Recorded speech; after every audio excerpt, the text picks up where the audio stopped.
Hello student, मैं गजेंद्र सिंह स्वागत करता हूं आपका मन का लाइव संपूर्ण पर। अभी तक हम 10th क्लास के लिए एक सीरीज चलाते आ रहे हैं जो है टाइम टू एग्जामिनेशन के लिए। इसमें हम केमिस्ट्री के अंदर आपका जो कार्बन एंड इट्स कंपाउंड है उस चैप्टर में टेट्रावैलेंसी ऑफ कार्बन देख चुके हैं, कोवैलेंट बॉन्डिंग देख चुके हैं और एलोट्रॉप्स इन कार्बन देख चुके हैं।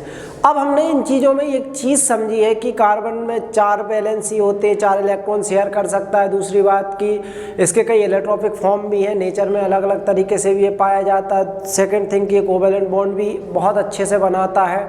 अब इन सब से होगा क्या, इनसे क्या बनेगा, इसी चीज़ को समझने के लिए हम बात करेंगे अगले टॉपिक की, जिसका नाम है वर्सेटाइल नेचर ऑफ कार्बन।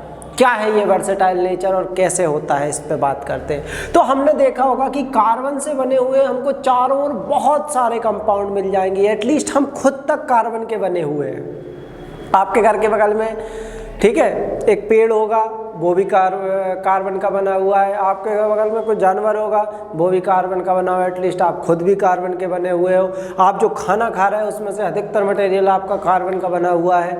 तो हम देखते हैं कि चारों ओर कार्बन ही कार्बन के कंपाउंड मिलते हैं। तो बात आती है कि ये कार्बन के इतने सारे कंपाउंड क्यों मिलते हैं। तो आपको मैं बताऊं, कई मिलियंस में कार्बन कंपाउंड हैं, बिलियन में, करोड़ों में, 10-12 करोड़ में भी अपन बात कर सकते हैं, बिलियंस में भी बात कर सकते हैं। तो बहुत ज़्यादा मिलियंस में, ठीक है। और कार्बन के कंपाउंड में क्या हो रहा है कि और एक के बाद एक नए कंपाउंड बनते जा रहे हैं। तो सीधी बात है कि कार्बन के जो मिलियंस कंपाउंड हैं उनके होने का कारण क्या है, क्यों इतने मात्रा में कार्बन के कंपाउंड पाए जाते हैं। एटलीस्ट कार्बन अकेले के इतने कंपाउंड है कि तुम बाकी सारे एलिमेंटों के कंपाउंड टोटल जोड़ लो। दुनिया पीरियोडिक टेबल के अंदर या नेचर के अंदर जितने एलिमेंट हैं, जनरली हम 118 के विषय में भी जानते हैं, तो 118 के 18 एलिमेंट को 117 को अलग रख दो और कार्बन को अलग रख दो, तो कार्बन अकेले के इतने कंपाउंड है कि बाकी कोई उसकी बराबरी नहीं कर सकता। तो ऐसा क्यों है? ऐसा कार्बन के अंदर 2 प्रॉपर्टीज के कारण होता है। पहला है कि कार्बन के अंदर वर्सेटाइल नेचर है और दूसरा है कि ये टेट्रावैलेंसी बनाता है। ठीक है, 2 कारण है। तो टेट्रावैलेंसी को हम पहले ही लेक्चर के अंदर देख चुके हैं। यदि आपने नहीं देखा है तो मन का लाइव संपूर्ण पर जाइए और वहाँ पर प्लेलिस्ट में जाकर के आप सर्च कर सकते हैं कार्बन एंड इट्स कंपाउंड, और उसके अंदर आपको पहला ही लेक्चर मिलेगा टेट्रावैलेंसी ऑफ कार्बन। आज हम बात करेंगे versatile nature of carbon. Versatile nature का मतलब क्या होता है, ध्यान से अब इस चीज़ को समझें। तो आप एक बात देखें कि कार्बन में एक प्रॉपर्टी होती है, ध्यान से समझना, कैटेनेशन की। ये कैटेनेशन क्या है कि कार्बन क्या होता है, इसके पास 4 वैलेंसी होती है। ध्यान समझो, एक कार्बन के पास 4 वैलेंसी होती है। मान लो उसने किसी दूसरे कार्बन के साथ जुड़ा, तो इस कार्बन की भी 4 वैलेंसी होंगी, तो इसने अपनी 4 वैलेंसी बनाई। देखो 1 2 3 4 इसकी 4 वैलेंसी हो गई। 4 वैलेंसी मतलब ये 4 इलेक्ट्रॉन शेयर कर सकता है। देखो इसने अपना ये इलेक्ट्रॉन लगाया, इस कार्बन ने 4 शेयरिंग में, इसने अपने 4 लगाए, 1 2 3 4। अब मान लो यहाँ एक कार्बन और आए तो वो अपने इलेक्ट्रॉन लगाएगा। तो इस तरीके से आप 4 वैलेंसी, फिर अगला कार्बन आएगा वो 4 लगा देगा, फिर अगला कार्बन आएगा वो अपने 4 लगा देगा, फिर अगला कार्बन आएगा वो 4 लगा देगा। मतलब ये सीरीज रुकेगी नहीं, एक सीरीज चेन फॉर्म में एक के बाद एक कार्बन लगते हुए चले जाएंगे और एक लंबी लॉन्गेस्ट चेन बना लेंगे। और इसी नेचर को बोला जाता है कैटेनेशन, कि कार्बन के अंदर एक बहुत लार्ज मॉलिक्यूल, बहुत ज़्यादा सारे कार्बनों को इकट्ठा जोड़ करके एक लंबी चेन बनाने की या बहुत भारी मॉलिक्यूल बनाने की कैपेसिटी होती है, जिसको कैटेनेशन कहते हैं। अब ये जो बॉन्डिंग है वो कई प्रकार से हो सकती है। पहली चेन फॉर्म में, चेन कैसी होती है, एक कड़ी उससे अगली कड़ी, उससे अगली कड़ी, उससे अगली कड़ी, उससे अगली कड़ी, इस तरीके से चेन जुड़ी हुई रहती है। एक लॉग, दूसरा लॉग, फिर तीसरा, इस तरीके से जुड़ा हुआ रहता है। यहाँ भी आप देखेंगे तो ये देखो, एक कार्बन, दूसरा कार्बन, ये रेड कलर से जो है वो हाइड्रोजन लगे हुए हैं। तीसरा कार्बन, चौथा कार्बन, पांचवा कार्बन, छठवां कार्बन, हो सकता है यहाँ सातवां आ जाए, आठवां आ जाए, नौवां आ जाए, 10वां आ जाए, ऐसे लंबे कार्बन चले जाएंगे, मतलब एक स्ट्रेट चेन के रूप में बन रहे हैं। तो एक चेन के रूप में हो सकते हैं ये, दूसरा ब्रांच के रूप में। ब्रांच का मतलब क्या होता है, ध्यान समझना।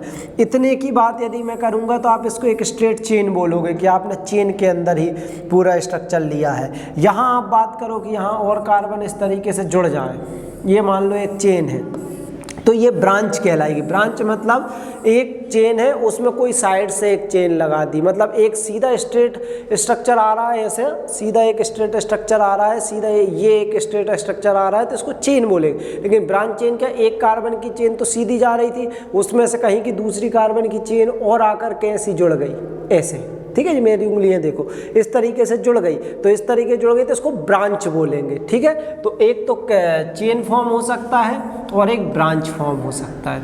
दूसरी बात करते हैं रिंग की। रिंग कैसे हो सकता है, इसको देखते हैं। तो रिंग होने का तरीका क्या है, देखो रिंग का मतलब ये है,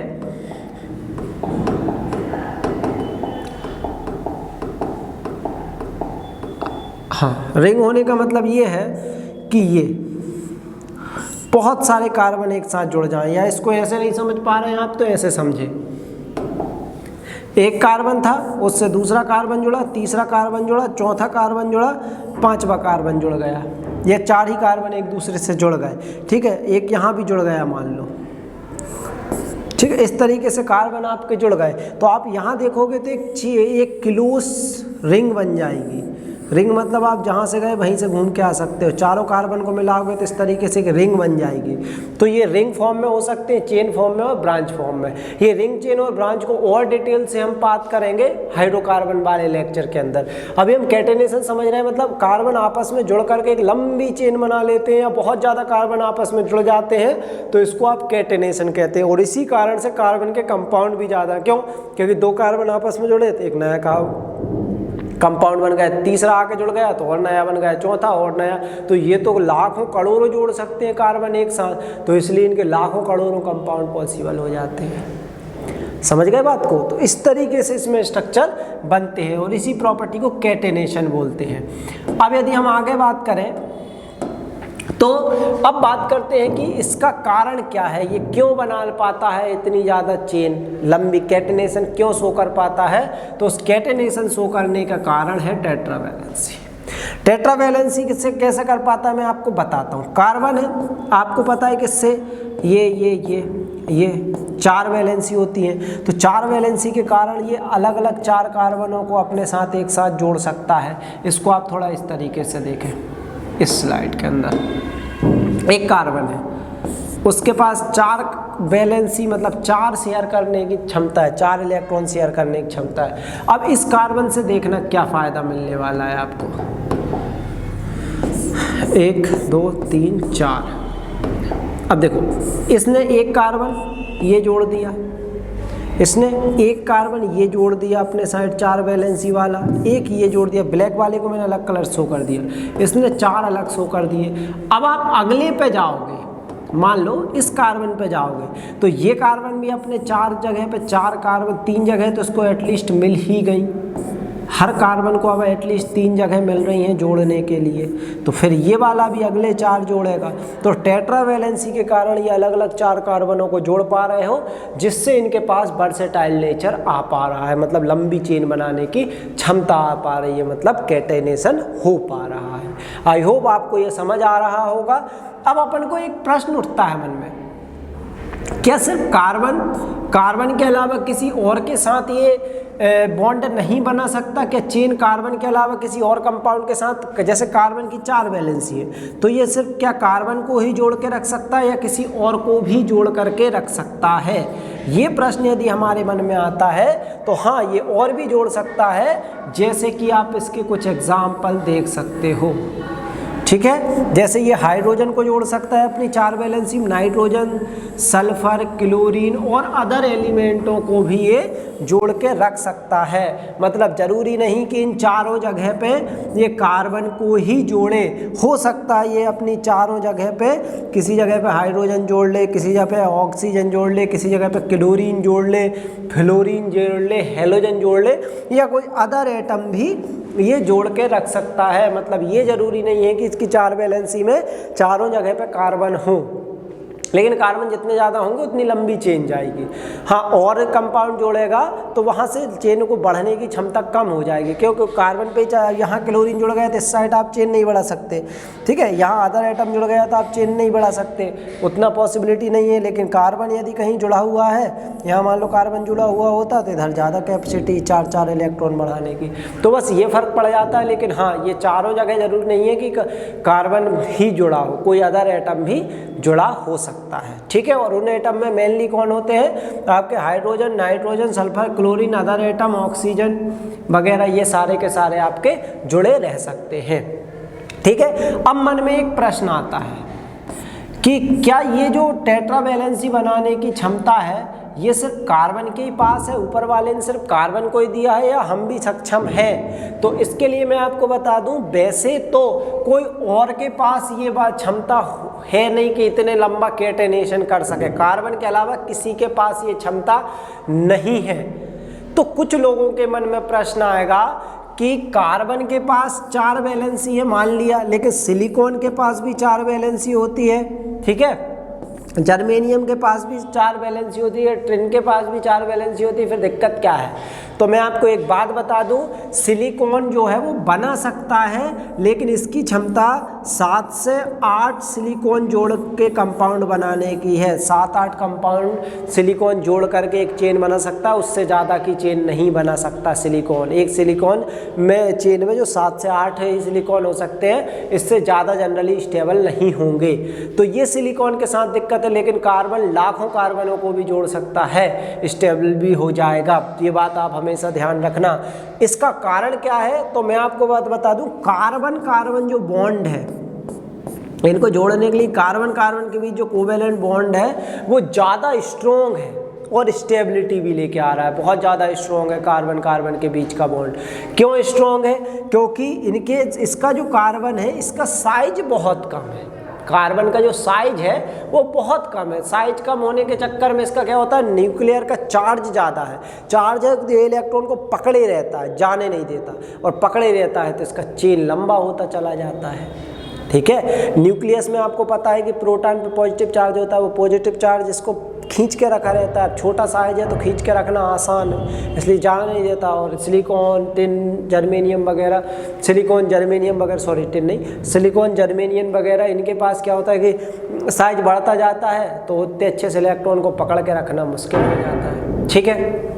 आपको समझ आ रहा होगा, सिलिकॉन में है क्षमता 7 से 8 के लिंकेज बनाने की, लेकिन उसके बाद उसमें भी उतनी ज़्यादा क्षमता नहीं है। 7 4 के बाद ये दिक्कत देने लगता है, ठीक है। अब आपको एक बात बताएं कि क्या, अब एक प्रश्न उठता है कि आपने ये बात तो कर ली कि कार्बन के अंदर क्षमता है, सिलिकॉन वगैरह और में ज़्यादा क्षमता नहीं है, तब बात आती है कि कार्बन कैटेनेशन की प्रॉपर्टी क्यों शो करता है। तो उसका मैंने अभी आपको आंसर दे दिया है कि इसका जो न्यूक्लियर चार्ज है वो इसको बांधे रखता है, किसको, कार्बनों को बांधे रखता है। इस कारण से आपको इसकी लंबी चेन मिल जाती है। यही प्रॉपर्टी कहलाती है कैटेनेशन ऑफ कार्बन, जिसके कारण दुनिया में बहुत सारे आपको कार्बन के कंपाउंड मिलते हैं और सबसे ज़्यादा इसी के कंपाउंड मिलते हैं।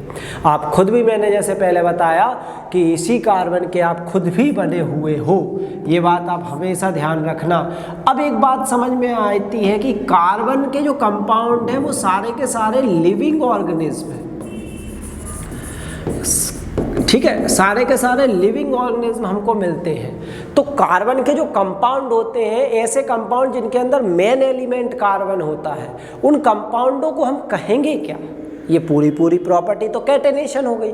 लेकिन हम इन कंपाउंड जो बनते जा रहे हैं कैटेनेशन के थ्रू, कार्बन के थ्रू जो कंपाउंड बन रहे हैं, इन कंपाउंड को क्या कहेंगे?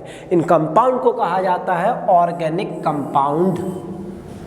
क्यों पड़ा इसका नाम ऑर्गेनिक? समझो, ऑर्गेनिक वर्ड का मीन्स होता था, ये बहुत पुरानी बात है, ऑर्गेनिक वर्ड का मीन्स होता था लाइफ से, या लाइफ ठीक है, लिविंग ऑर्गेनिज्म से, लाइफ या लिविंग ऑर्गेनिज्म मतलब जो जीवित है उससे।